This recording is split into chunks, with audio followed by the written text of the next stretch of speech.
আজকে তোমাদের সামনে আমি দুটো জিনিস যেটা ফ্লিপকার্ট থেকে এসছে ওটা আনবক্সিং করবো। ফার্স্টে এটাই দেখাচ্ছি ফ্লিপকার্ট থেকে।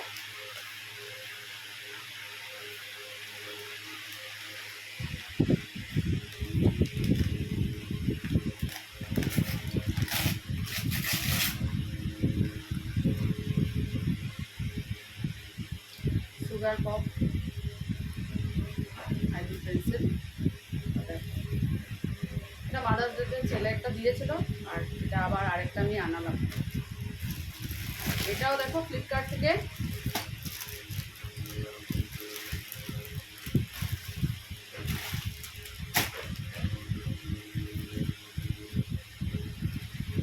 কেমন হয়েছে কালারটা, এই দেখো চুন্নি আছে, খুব সুন্দর, কিন্তু আমার তো ভীষণ পছন্দ হয়েছে। আর সব থেকে বড় দেখো এটা প্যান্টের যে মানে প্লাজোর ডিজাইনটা দেখো,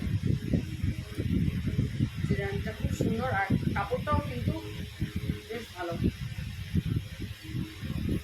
কেমন হয়েছে অবশ্য দুটোই জানিও, আর তারপর এটা যখন পরবো তোমাদের সাথে শেয়ার করবো।